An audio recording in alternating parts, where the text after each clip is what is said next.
Assalamu alaikum everyone. Welcome back to my YouTube channel Meraz Raz. এখন আমি আছি হাতির ঝিলে। এখন যাচ্ছি আমি আমার বাইকটাকে ওয়াশ করার জন্য, আর আমি মোবিলটাও চেঞ্জ করব আমার বাইকের। তো আজকে এখন আমি যাচ্ছি রাইডার্স অপশনে, যেখান থেকে আমার বাইকটা আমি সিরামিক কোটিং করাইছিলাম। তো অনেক দিন হয়ে গেছে, আই গেস 7 days, 7 দিন হয়ে গেছে। আমাকে বলেছিল যে 7 দিন পর বাইকটাকে ওয়াশ করার জন্য। আমি এর মধ্যে আর বাইকটাকে ভিজাই নেই। তো দেখি তাদেরকে দিয়ে তারা কীভাবে আজকে বাইকটাকে ওয়াশ করে। আমি দেখাচ্ছি আপনাদেরকে আমার বাইকের কী অবস্থা। তো চলেন, মোটো ব্লগিংয়ের কথা হচ্ছে।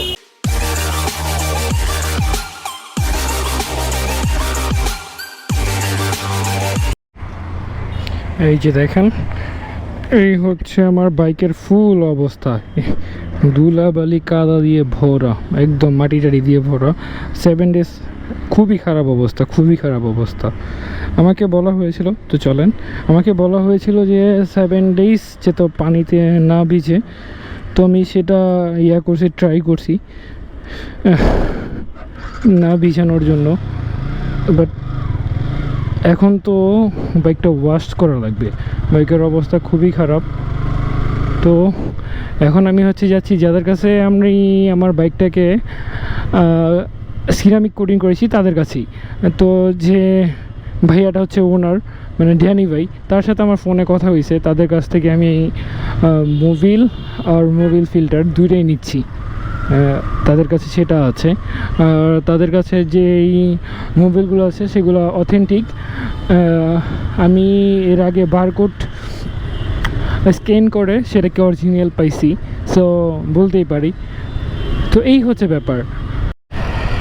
এই হচ্ছে কানাডিয়ান ইউনিভার্সিটি, আর এই হচ্ছে ইউটনের নেওয়ার একটা কী বলে এটাকে, ওভারপাস, রাইট? হ্যাঁ।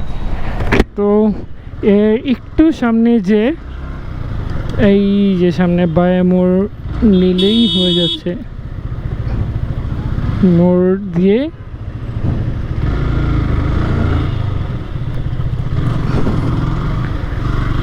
বাই বোর্ডিং, তারপর হচ্ছে এই তো ডানে গেলেই হয়ে যাচ্ছে আমাদের রাইডার্স অপশন।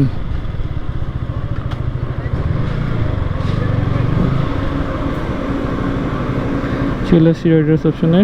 এই ভাইয়াই হচ্ছে আমার সবসময় আমার বাইকটাকে সার্ভিস দেয়। তো আজকেও এই ভাইয়া দিচ্ছে। ওই দিনও আমার এই ভাইয়া আমার বাইক সিরামিক কোটিং করেছিল। ভাই, নাম জানা হয় নাই আপনার? বুঝি নাই। অর্পণ। ওকে, আজকে নাম জেনে নিলাম। অর্পণ ভাই আমার এর আগেও সার্ভিস দিয়েছিল, আজকেও সেম। আর হ্যাঁ, মোবাইল ফিল্টারটা চেঞ্জ করা হয়ে গেছে। আর এটাই হচ্ছে এই যে ইয়ামাহা লুপ, আমি এটাই চেঞ্জ করে এটাই দিচ্ছি। 10W40 আই গেস এটা বলা হবে। এটাই হচ্ছে ইয়ামাহার থেকে করে প্রেফার করে। তো এই হচ্ছে ব্যাপার, আমি চেঞ্জ করে ফেললাম। মোবিলটা ড্রেন দেওয়া হয়েছিল আর অনেকক্ষণ আগেই।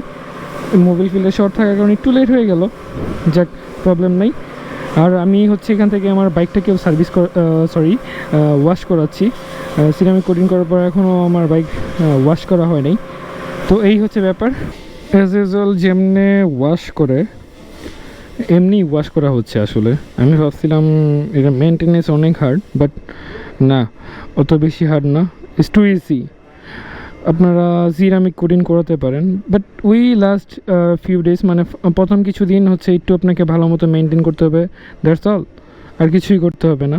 আর বাকি ইয়াগুলোতে, যে দিনগুলোতে একটু ওয়াশ করার সময় একটু পানির ফোর্স একটু কমিয়ে রাখতে হবে। আর বাকি যেই ইয়াগুলো আপনারা হয়তো ইউটিউব সার্চ করলে বা আপনারা যেখান থেকে সিরামিক কোটিং করেন এখান থেকেই করাতে হবে এরকম না। আমি এখানে ভালো পাইছি, আপনাদের এখানে প্রেফার করছি। যদি আপনাদের কাছে মনে হয় এখানে করানো উচিত তাহলে অবশ্যই করাতে পারেন। এখানে তাদের সব কিছু সার্ভিস বলেন, তারা মাস্টার সার্ভিসও খুব ভালো। আমি নেক্সট সার্ভিস হয়তো এখান থেকেই করবো ইনশাল্লাহ। তারপর তাদের বিহেভ, তাদের সার্ভিসিং, মানে আমার কাছে ওভারঅল 5 স্টার মনে হয়েছে। ওকে, দ্যাটস ইট। তো এই হচ্ছে বাইকটা ওয়াশ করার পর আমি এখান থেকে ডিরেক্ট চলে যাবো নারায়ণগঞ্জ। তো একদম কথা হচ্ছে মোটো ব্লগিংয়ে। তো আলহামদুলিল্লাহ আমি হানি ফ্লাইওভার ক্রস করেই আপনাদের সাথে কথা বলতেছি, মাত্র টোল দেওয়া কমপ্লিট করলাম। তো হাইওয়েতে কথা বলা যায় না, মানে ফ্লাইওভারে এত স্পিডে চারদিকে খেয়াল রাখতে হয়, এই জন্য কথা বলা যায় না। চারদিকে ভালো মতো খেয়াল না রাখলে যে কোনো দুর্ঘটনার সম্মুখীন হতে পারে। তো সেই ক্ষেত্রে আমি যখন হাই স্পিডে থাকি, মানে হচ্ছে একটু যেখানে বেশি দেখাশোনার বিষয় থাকে, তো তখন আমি ক্যামেরা ওপেন করি না সাধারণত।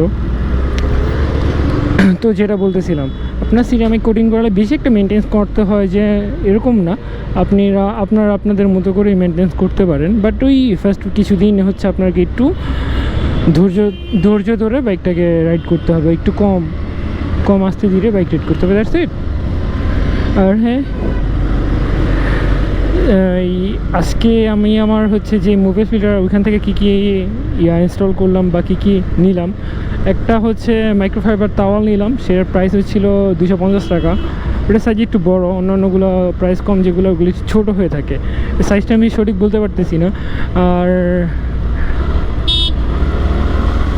আর হচ্ছে মোবিল ফিল্টার সেটার দাম কত, 350, লাইক এরকম। সব কিছুর দামে অবশ্য বাড়ছে এখন। তো আগে কত ছিল বা এখন কি, এটার ব্যাপারে আমি বলতে পারবো না। এখন আমার থেকে 350 টাকা রাখছে। আর হচ্ছে মোবিল, যেটা ইয়ামাহা 1040 ওটার প্রাইস রাখা হয়েছে 600 টাকা। এখনও এটার দাম মনে হয় 650 টাকার মতো অন্য জায়গাতে। আমি ইমন মোটরসেই দেখছিলাম। তো যেদিন আমি আমার বাইকটাকে সার্ভিস করাই ইমন মোটরসে, আপনারা নিশ্চয়ই ভিডিওটা দেখছেন, যারা দেখেন নাই তারা অবশ্যই আমার চ্যানেল আছে, সেটা দেখে আসতে পারুন। তো তাদের এখানে নতুন দাম যে এই আপডেট প্রাইসটা সেটা দেওয়া হয়েছে, এই হচ্ছে ব্যাপার। আর R15-এ 800 ml দেওয়া যায়, এই হচ্ছে ব্যাপার। আর কি চেঞ্জ করলাম, এই তো আজকের জন্য এতটুকু চেঞ্জ করলাম। আর হ্যাঁ, বাইকটা ওয়াশ করলাম, দ্যাটস ইট। তো আজকে আর বেশি কথা বলবো না, অনেক টাইমও হয়ে গেছে। সেই সকালে ব্লগ স্টার্ট করছি, এখানে বাইক সার্ভিস করানো থেকে বাইক মোবিল ফিল্টার চেঞ্জ করানো সিরিয়াল লাগে, রাইট? তো সেক্ষেত্রে একটু টাইম লেগে গেছে। তো ভাই একটু আমাকে, যেহেতু আমি অনেক দূরে যাব, সেক্ষেত্রে আমার একটু আর্লি করে দিছে কাজটা। তো এই হচ্ছে ব্যাপার। তো আজকে আর কথা বলবো না, কথা হবে নেক্সট কোনো একটা ভিডিওতে, নেক্সট ভিডিওতে যদি আল্লাহ বাঁচিয়ে রাখি ইনশাল্লাহ। তো এই হচ্ছে ব্যাপার। আপনাদের সাথে আরেকটা কথা বলার ছিল, যে আপনারা নিশ্চয়ই জানেন এই কী যেন বলে, নারায়ণগঞ্জ যেতে হলে বিশ্ব রোডে, মানে ফ্লাইওভারের পর থেকে একটা হচ্ছে শনি একটার দিকে অথবা মাতোয়ালের দিকে একটা ইউটার্ন দেওয়ার সিস্টেম করছে। আরেকটা হচ্ছে নারায়ণগঞ্জ। যারা বাইক রাইড করেন বা আমার ভিডিও দেখেন, তাদের জন্য একটা কথা বলি, আপনারা এই ইউটার্নগুলো নেওয়ার সময় একটু সতর্কতা অবলম্বন করবেন প্লিজ। এরা আপনাদের কাছে একদম আমার রিকোয়েস্ট, একদম হাই লেভেলের ভাই, হাম্বল রিকোয়েস্ট, যে আপনারা একটু কেয়ারফুলি আপনার ইউটার্নটা নেবেন। যখন আপনারা আপনার প্রপার ইন্ডিকেটার ইউজ করবেন, আর হচ্ছে ভালো মতো লুকিং গ্লাস চেক করবেন যে পিছনে আপনার গাড়িটার কী পজিশনে আছে, কী অবস্থায় আছে, আপনার থেকে কত ডিস্টেন্সে আছে, আপনি কতটুকু মধ্যে আপনি হচ্ছে করলে ইউটার্নটা নিতে পারবেন। ডিস্টেন্সের মধ্যে রাখলে আপনার বাইকটাকে ইউটার্নটা পারফেক্টলি নিতে পারবেন, সেই ব্যাপারটা আপনাদেরকে একটু খেয়াল রাখতে হবে। আর এই যে ফুটওভারের নিচে যেই সব পয়েন্টে মানুষের চলাচল আছে, সেই পয়েন্টগুলোতে আপনারা একটু খেয়াল রাখবেন যে মানুষ হুটহাট করে দৌড় দেয়। এদেরকে তো এই যে বেড়া দেওয়া হয়েছে এই ডিভাইডারের মাঝখানে, তাও কোনো কাজ নেই। যে এক ভাই রাস্তার মাঝখান দিয়ে, এখানে কিন্তু কিছু নাই, তাও পার হইতেছে। তো এই ব্যাপারগুলো না আপনারা একটু সতর্কতার সাথে দেখবেন, যেহেতু তারা ভাই মানুষ হওয়ার না ভাই, আপনি তো মানুষ, আপনার তো জীবনে একটা রিস্ক আছে। হ্যাঁ, এই যে আমি যে কথা বলতেছিলাম, এই ইউটার্নগুলো এখানে একটা আছে সানার পাড়ে মনে হয় আছে। এই যে আপনারা দেখলেন এই বাইকটা কীভাবে এক সাইড থেকে আরেক সাইড ইউটার্ন নিচ্ছে। তো এই ব্যাপারগুলো আপনারা একটু ভাই কেয়ারফুলি, এই যে আরেকজন আপনাদেরকে সব দেখেন কীভাবে রাস্তা পার হচ্ছে, সামনে কিন্তু ফুটওভার ব্রিজ আছে। তো আপনাদেরকে এই ব্যাপারগুলো একটু, তাদের কথা বাদ দিয়ে দেন ভাই, আপনি আপনার লাইফের কথা আপনি যদি একটু করেন। এই বাইকটা অ্যাক্সিডেন্ট করছে, তো যাই হোক, এই ব্যাপার আপনি আপনার লাইফটাকে ভাই একটু খেয়াল করেন, যে আপনি কিভাবে নিজেকে সেফ রাখতে পারবেন, কিভাবে নিজে সেফ থাকবেন, দ্যাটস ইট ভাই। অন্য কারো কথা চিন্তা করে মানে চিন্তা করে কি, আপনি তো অন্য কারো কথা চিন্তা করবেন যে আপনি তো রিস্কের মধ্যে আছেন, তারা তো রিস্ক নিয়ে পার হচ্ছেই, উল্টা আপনাকে রিস্কে ফেলে দিচ্ছে হেলমেট ছাড়া হাইওয়েতে। এইগুলা মানে আপনাদেরকে দেখাই দিচ্ছি আজকে, একদম সব সামনাসামনি পড়ে গেল, তাই বলে দিলাম। তো এই হচ্ছে ব্যাপার, আপনারা এই ব্যাপারগুলো একটু খেয়াল রাখবেন।